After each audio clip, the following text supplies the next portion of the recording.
Welcome to my talk.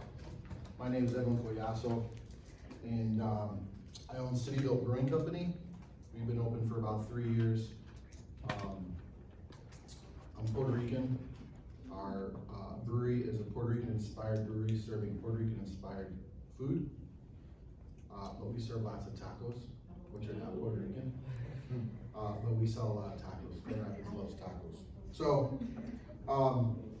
I'm going to talk to you guys a little bit about what growing with purpose looks like and means, at least from my perspective.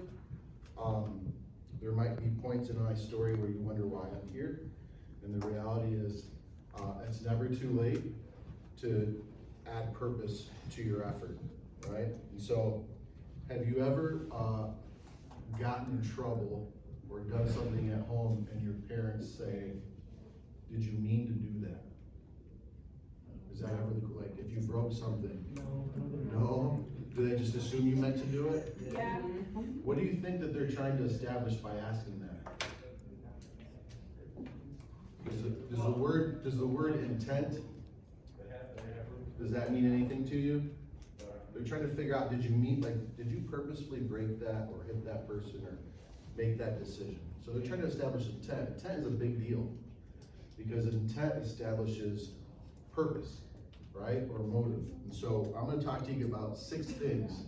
I'm going to try to layer it into my story, which is kind of interesting, but I'm going to talk to you about 6 points. And so the points are, if you want to grow with purpose, you can start by writing a vision statement. And so it wasn't until I wrote a vision statement and figured out my why that I started to have purpose. The second thing is we're all born with potential. And one of the most frustrating things for the adults in your life is to see you not live up to your potential. So we'll talk a little bit about that. The third thing is you want to use the trials and the hard times in your life as energy or momentum to grow. And so it doesn't make sense to go through a hard thing and not pay attention to the lesson and have to keep living. 4, purpose is the gas that fuels your growth. So when you choose to grow and do something, purpose gives you gas. Fuels. I'm making it too. Right. So priorities help us say yes to the things and no to the things that are important. So when you have purpose, you start to make decisions that help you either hit your goal or get you to the next step in your goal. So those decisions become easier when you have purpose. And finally, priorities help us, and then the 6th thing, your actions are a manifestation of your thoughts. And so your thought life is important.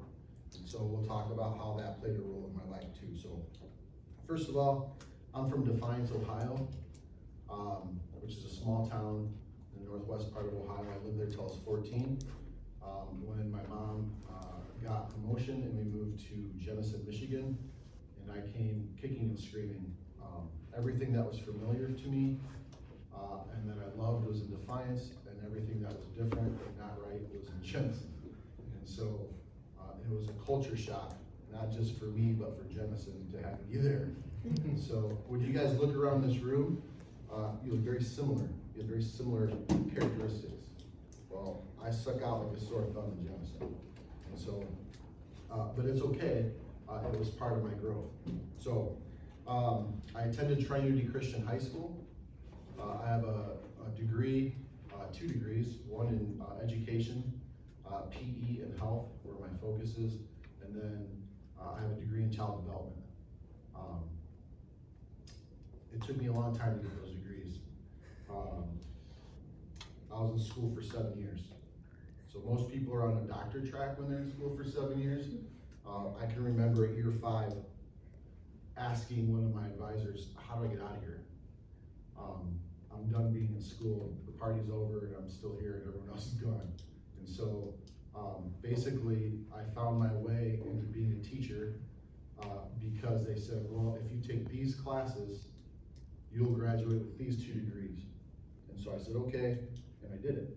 And so that led to an 8-year degree, or 8 years of teaching. So I took count while I was getting ready for this. So I've had 26 jobs. And like 20 of them were between 17 and 25. And then I've had 5 careers. And so here are my careers. I was a teacher, both regular education and alternative ed. I worked at Discovery Alternative High School, Northfield Alternative High School. And then I was a prison teacher for 3 years. And so I think I got to go home every night, which was good. But I spent 3 years in prison before I decided to stop teaching. I worked as a manufacturer's rep, so I left prison to work as a manufacturer's rep for a global company called James Hardie Building Products. They did fiber cement siding on new construction and new homes. I was a financial advisor with Northwestern Mutual for 7 years. I spent about 1.5 years in digital advertising in between being an advisor and then opening City Built Brewing Company. And so pretty much every career that I've had, including my degrees, with the exception of City Built, were on a limb with little thought or effort. And so I just kind of went with where the wind blew me. So as I was getting ready to talk to you guys, I started to think, well, how did I become the guy to talk to you guys about purpose and how important it is to have purpose when for so long in my life, I really had very little. And so the cool thing is oftentimes in life, they don't judge a person by how they started, they judge them and they remember how they finished. And it works adversely as well. So the other way around, you could have a great career doing something, and there's stories exist, but if you do that one thing and you leave a bad mark, that could be your story. And so fortunately, I got it together about 7 years ago and started to intentionally move my life in a direction towards something I loved, something I like to do. So I've lived my life kind of like a leaf in the wind. And so if you think about, any of you guys have to rake leaves in the fall, right? And so you take all day, you rake your leaves, and then the wind comes through and then blows them, and then you gotta go and you gotta rake your leaves, right? Well, I was the leaf. And so wherever the wind blew me, that's where I ended up. And fortunately, I had parents who cared about me and gave me opportunities to have different experiences. And so I didn't quite thrive, but I survived wherever I landed. So it wasn't until I started to apply the principles that I'm gonna talk about that I really started to take control and have purpose. So I never really bothered to think about it. I never really bothered to think about who I am, what I'm made of, and the sooner that people can find those answers to those questions, the more direction you have. And so even though I found success in different places, I was still mediocre. And so how can you still be mediocre but still have some success? Well, I wasn't happy, and that's not fun. Okay. And so you can't measure success linearly. So it's not because I make a lot of money, it's not because I live in a big house, it's not because I have X amount of friends, right? It's a combination of all those things that work together that you find fulfillment in. That's what helps you be successful. So along the way, I was about 37. I was at Northwestern Mutual as a rep, and I hated it. And I did well. I made good money. I lived in East Grand Rapids. I had a new car, had a nice house. But I didn't like it. And so I decided at the request of a coach that I had, like a business coach, to write a vision statement. And so, have you guys ever stopped to think about what your why is? Like, why do you do the things that you do? Yeah? Well, give me an example. I can't give an example. Well, why did you come here today? Because I signed a permission slip, and because I didn't want to be in school. Okay, that's a why, right? So, why did you wake up this morning? Only to fall asleep right away. I'm sorry, it's too easy. So, my vision statement helped me to understand what my why is. So why do I do the things that I do? Why do I want the things that I want? And so, without the why, it's very difficult to have a plan for success. The why gives you the structure. And so for me, purpose started with a vision statement. So I sat down and wrote what I valued, what was important to me. And so at the time, and probably still reigns supreme, is that my kids were important to me, and I wanted to establish a life for my kids that was better or similar to mine, because it was pretty good. And I wanted to pour into my kids, and so a lot of my vision statements surrounded how I felt about family and my obligation to my family, but also to my community. And so here is kind of a bridge version of my vision statement. As I look back and remember the turning point in my life, I'm reminded of the lessons I learned from my mother and in my life education. This is my why. I'm called to be better. I run to win the prize. I was built to be a conqueror. It is in that recognition that I realize that I am not meant to just survive, but thrive for the sake of myself, my family, and my community that I live and serve in. It is in that action of running to win and recognizing the value that I bring that I'm fulfilled and that I'm happiest. And so I don't talk about money and I don't talk about where I live. I talk about what does success feel like and what does that look like for not just me, but for the people around me. And so that vision became kind of like my guiding light for where I was trying to go. And so the best part about writing the vision as late as I did is that it's never too late. It's not too late to start to make good decisions. So one of my favorite authors, his name's C.S. Lewis. He wrote this, you can't go back and change the beginning, but you can start where you are and change the ending. And that's powerful because you're never stuck.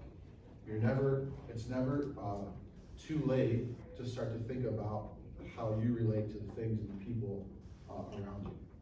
And so you can start now. And finding out what your why is starts to create passion within yourself to move towards something that makes you happy. So let me share a little bit more about my experience. So an attempt to stop being marginal. You know what marginal is, right? Mediocre, right? Some people, you can be, that's good enough, right? And so my attempt to stop being just good enough, I thought about accessing my potential. So what is that? So we're all born with potential. And so potential is having or showing the capacity to become or develop into something in the future. It's not an immediate thing. Potential isn't right now. Potential is tomorrow, the next day. But today I make decisions so that tomorrow I can hopefully have my potential. So it's something that you work towards. You don't just arrive. So with that, let's look at how it starts. So for years, I was happy being good enough, close enough. And so, do you know how, you ever play horseshoes? Or have uncles that play horseshoes? Right? How do you score by what? Being close. Like you don't just get points by having the horseshoe around the pole. If you're within a horseshoe length, you still get a point. And so, just like hand grenades, you don't have to hit a person with a hand grenade for them to get killed, right? You just have to go throw it close. And so I lived my life basically close enough, good enough. And that's okay, but there becomes a point in your life, I promise you, where you start to think, man, I'm not good at anything. And that's kind of a bummer. So I'm fortunate that I had parents who equipped me. Both my parents are Puerto Rican, but my parents divorced. My mom married into a German family, and so I grew up on a farm occasionally, milking cows, baling hay. And that was a different experience for a kid like me who came from predominantly all Puerto Rican family. And so those experiences opened me up. It allowed me to be in different circles and survive or find my way. And so,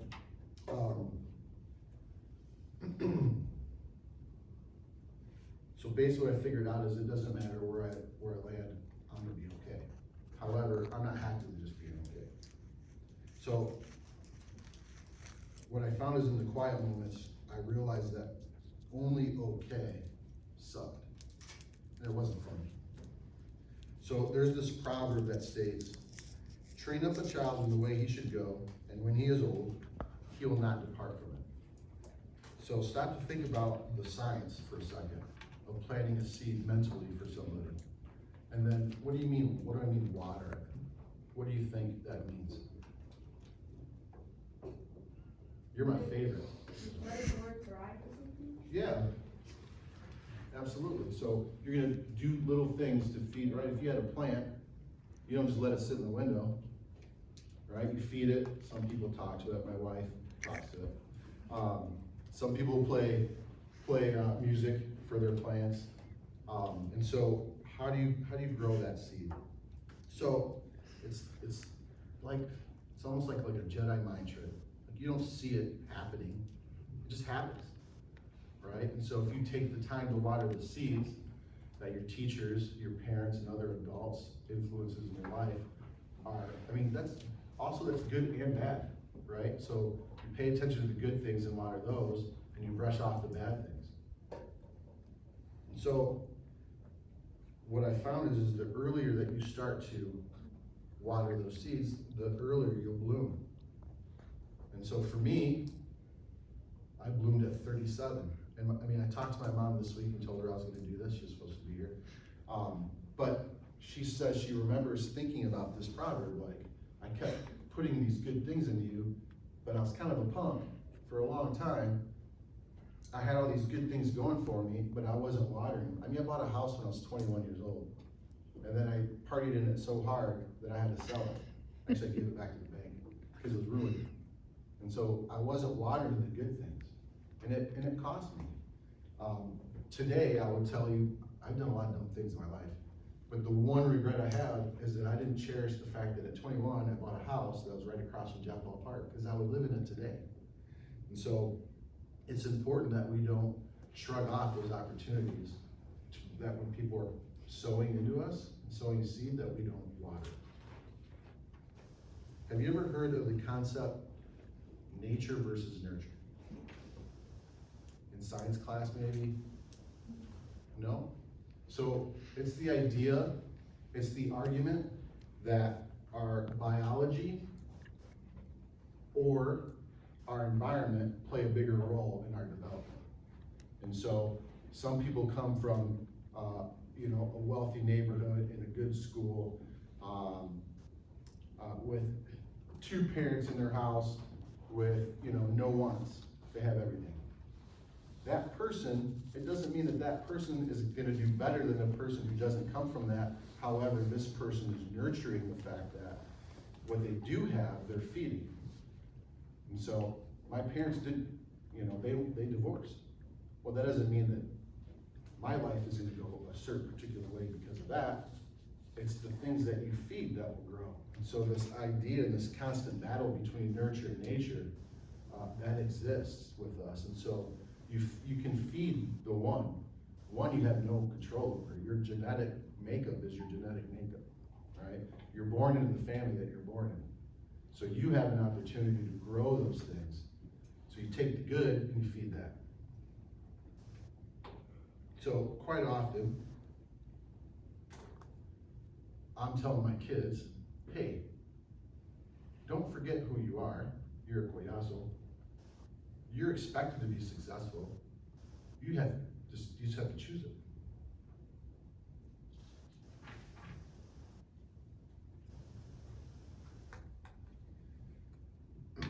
Both nurture and nature have played dual roles in my life. So I said earlier, my parents, they gave me a pretty good foundation to grow from, which allowed me to then kind of float around and be mediocre in all these places. But it wasn't until I started to feed the things that they gave me that I started to find success. So no one was asking me to talk to the Latin youth 8 years ago. They just weren't, and I was here. I used to sit on the board of the Hispanic Chamber in Grand Rapids as a rep, and I came to these as a supporter, but no one was asking me to speak because I didn't stick out. And so, but here I am today, and not that long ago, I made some purposeful decisions about my life, and now I'm seeing doors open up that probably wouldn't have opened up had I not chose to feed those things. So we're all born with potential. Have you ever looked up the word potential energy? Anyone? Yeah, maybe? What do you think it is? That's all right. So, this is kind of long. So, the energy possessed by a body, by virtue of its position relative to others. And so, you have all this potential, and you're around all these other things with potential, and then you have all these outside influences. School you go to, the neighborhood you live in, the bully or mean girl, or whatever. Those are all things that have an effect on your potential. You get to choose whether it's a negative effect or a positive effect. And so, by virtue of its position relative to others, that's a key part of this particular paragraph.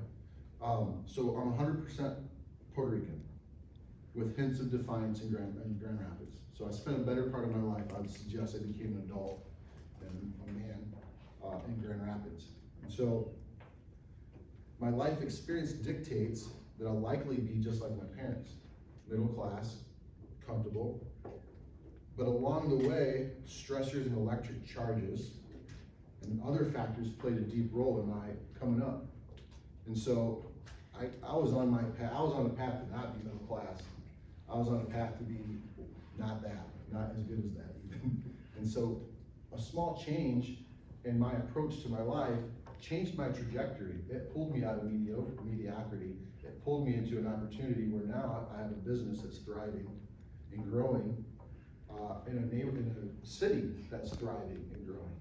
And so my opportunity just became limitless because of my position in my community as it relates to other factors.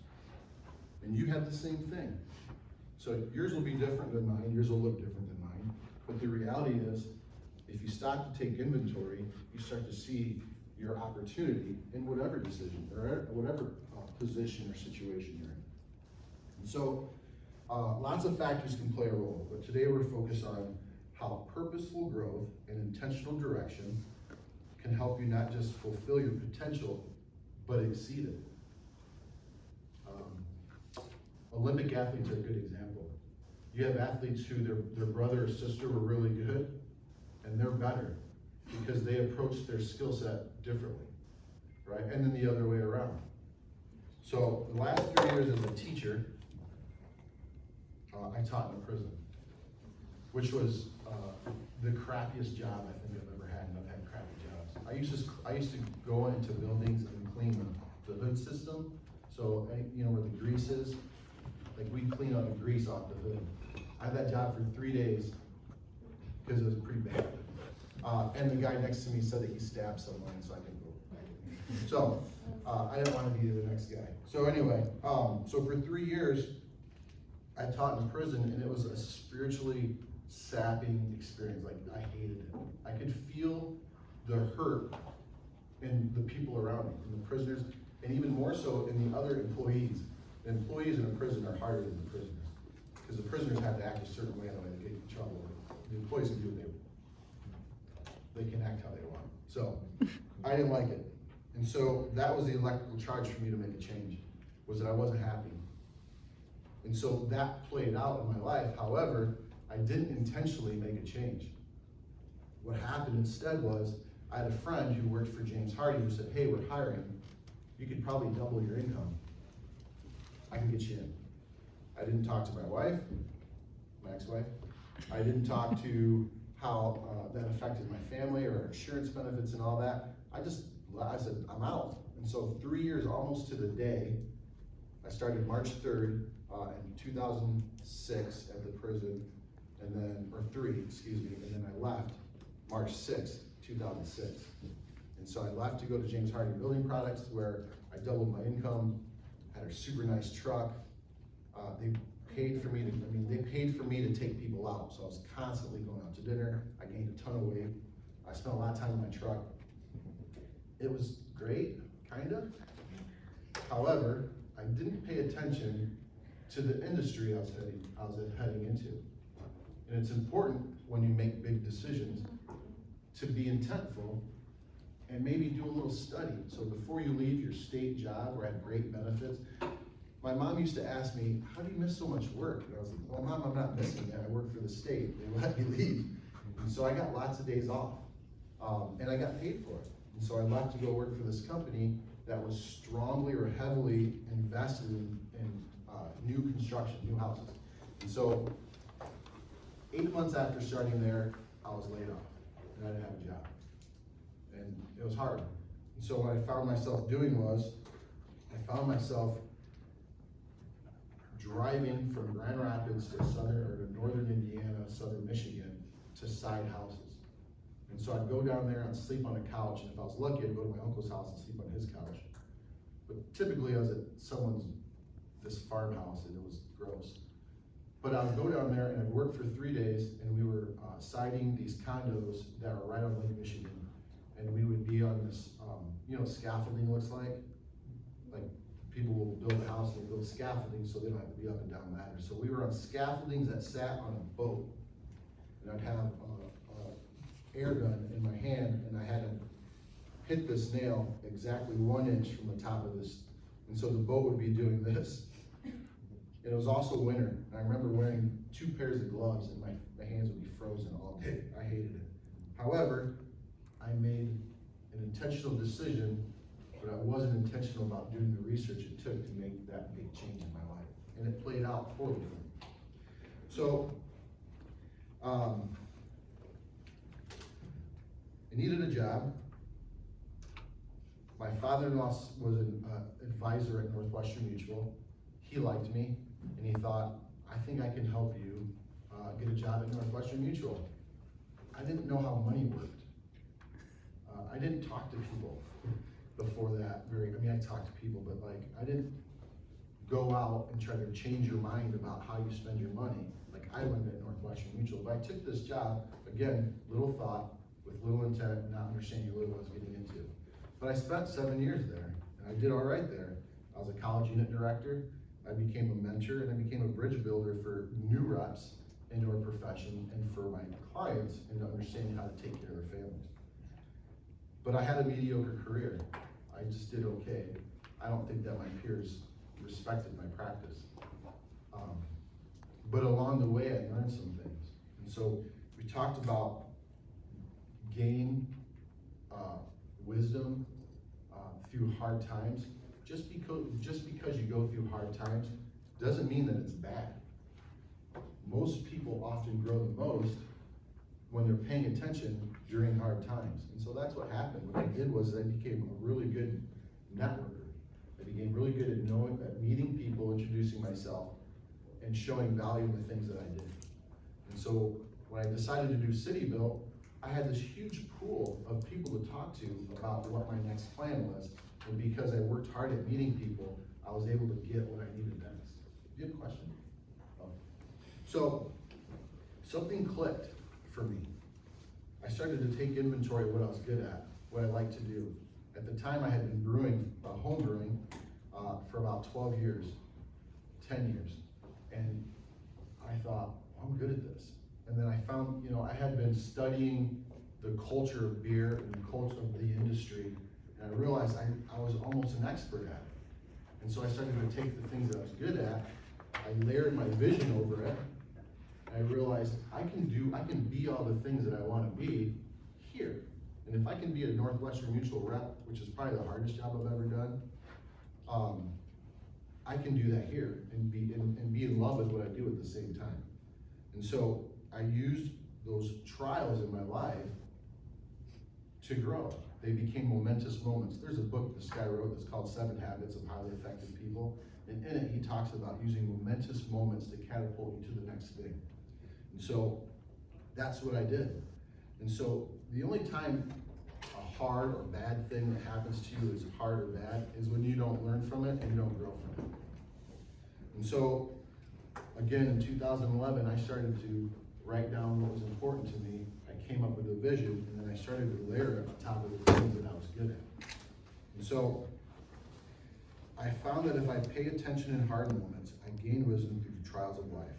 And that, coupled with the virtue of my position relative to others, so becoming a good networker, I was charged. So the idea that I knew I wasn't in control, ultimately, I knew there's some things I can control, and there's some things that you can control yourself.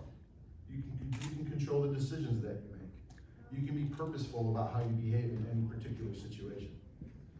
Those are the things you can control, and those are the things that give you power, truly.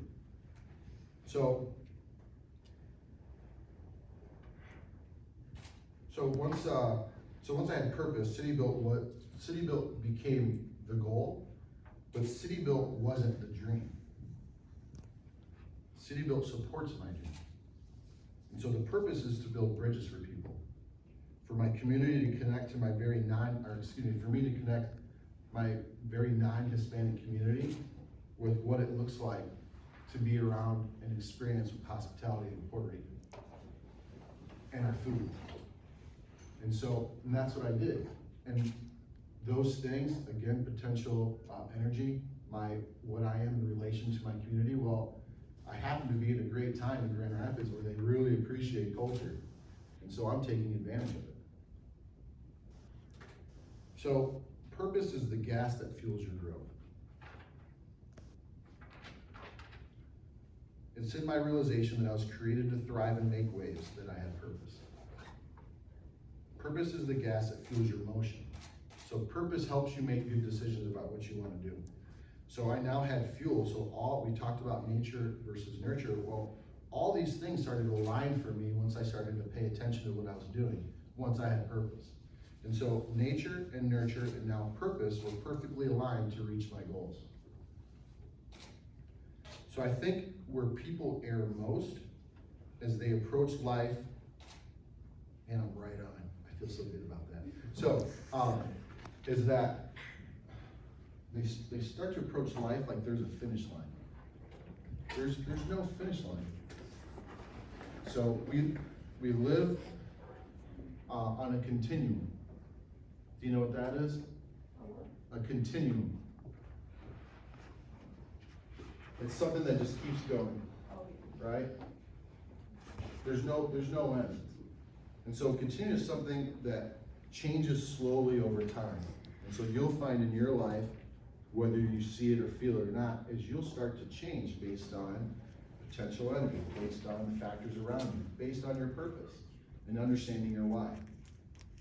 And so I remember when I was an advisor, someone told me, well, this career is like mountain climbing. You're always climbing, you're always digging, you're always grinding. Well, I hated the grind. Just wasn't enthusiastic or passionate about the grind. And so what I found is if you think about climbing a mountain, have you ever climbed a mountain? No, I climbed the hill. Yeah? Well, what if you get to the top of the hill thinking it's a mountain and you realize you're just at the beginning of a mountain range. And all of a sudden, you're here and over there is 15 mountains. That can be daunting, but purpose gives you the ability to endure mentally the thought of having to do the up and the down. What I didn't like about Northwestern Mutual was it was a mountain every day. And so if you were to look at my income, so I grind, high income. I take a break. 30 days goes by, oh crap, I'm not making any money. I grind. And so like this was my income. But it wasn't just my income. This is how I felt about myself when I was making money. This is how I felt about myself when I'm not making money, right? And so I was up and down. It's an emotionally taxing thing that if you aren't passionate about what you're doing, that you're going through this emotional, and for me also economic up and down. And so what I found was at City Built, it's the same, it's a different grind, because now it's not just me, it's me and I have 48 employees. If I don't do the right thing, if I decide to take a break, well, down here, I don't just feel it, they all feel it. And so I've taken this out of my life, and now it's just kind of a steady movement. And because I'm passionate about what I'm doing, I find value in my place and where I'm at. I can do it. It's not overwhelming, right? It's just one little mouthful at a time. So priorities help us say Let me back up a second. So purpose propels you over the mountain range through the trials that come from being a mountain climber. And so priorities help us say yes to the things that matter. And I imagine this is something that you guys hear a lot, and that's, hey, all your decisions that you're making in the moment, they have effect on the next moment or moments down the road. And so when you have purpose, you start to develop priorities, and priorities help organize your purpose. So when options are conflicting, should I do this or this? Purpose and priority makes that decision really easy. It helps you make good decisions because, well, I want to live in my purpose, and that now sets my priority. So priorities have to begin with, but I do one thing. And so every day when I wake up, and before I go to bed, and probably along my day, I start to think about how this next thing that I'm doing is going to affect my business, affect my employees, affect my family. And it becomes way easier when you have purpose.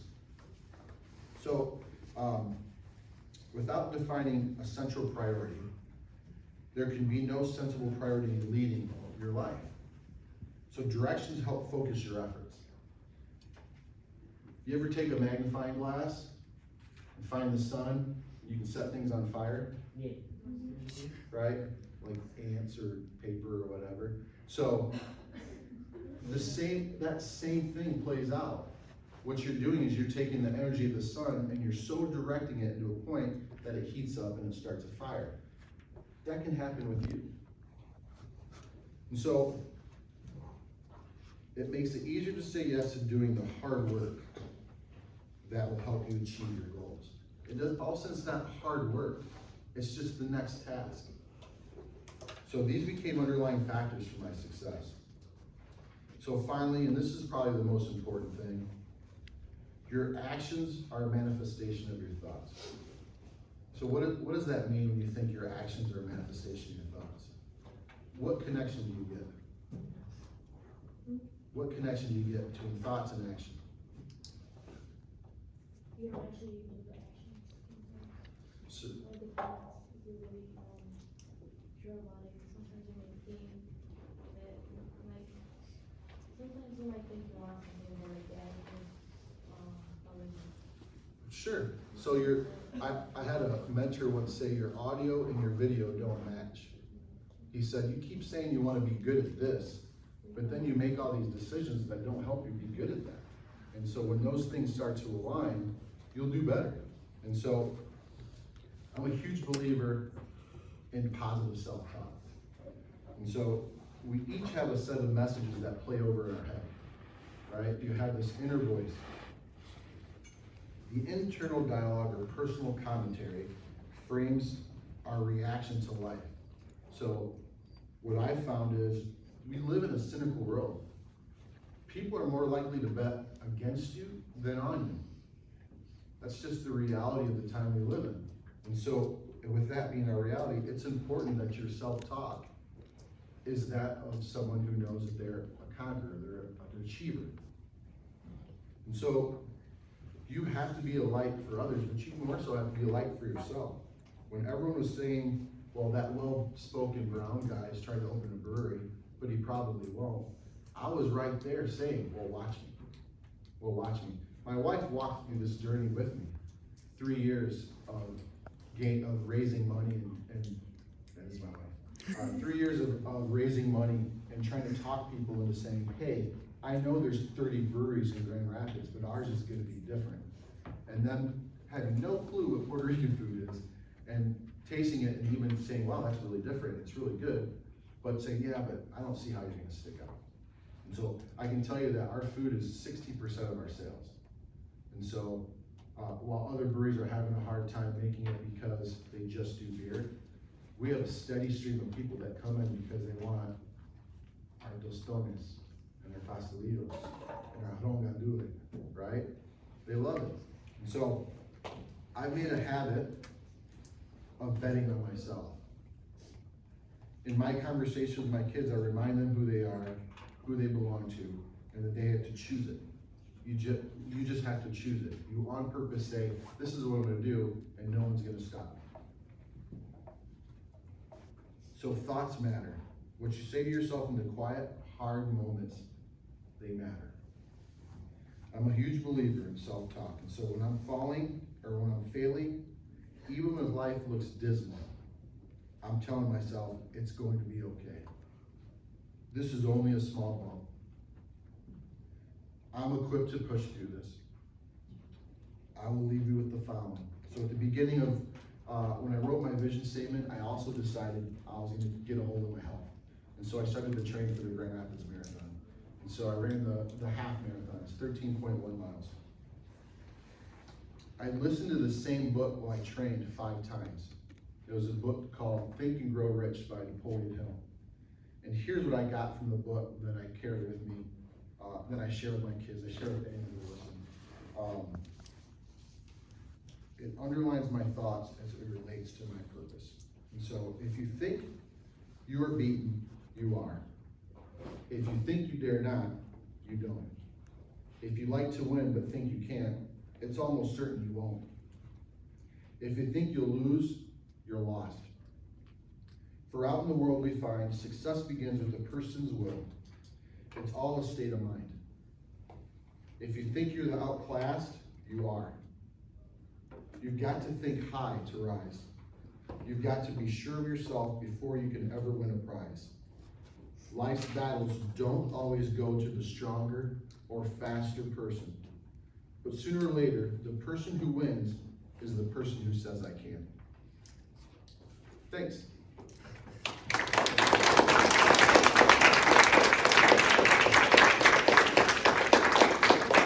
So, 5 minutes. You guys have questions? No, we're not hiring? Yeah, I just have a comment. yeah. I completely understand what you're going through. I also, not that we had the same path, I'm Puerto Rican also, 100%. And I grew up in Chicago. It was predominantly Hispanic area. There was gangs all around, drugs, violence. That's something that I was surrounded with. There's no, and I had limited resources when I was in there. So when you're talking about watering and self-talk, you know, some people think like, oh, that person's a gang member. Oh, he's a bad person. Sometimes people don't have a choice. So what I'm saying is that, you know, you have to have your self-talk. There's certain people that, you have all these influences, how you were talking about, but you have to have self-talk with yourself. You know, hey, you wanna come over here? No. Think about it, what's in it for me? You know, how am I gonna succeed? Type thing. So as I'm listening to you, you know, you're hitting it right on the button. You know, so I had to go through those things to get to a, you know, a certain level, and now I do, you know, something that I'm actually, you know, passionate for. It doesn't sound. I supervise the sheriff's department, so it sounds like, oh, sheriff's. Well, you know, I get to integrate now and help someone else with what they want to do if they have a certain passion for it. So yeah, you're hitting everything on the head, and I, as you're talking, I'm like, yeah, that's exactly right, exactly right. Thank you.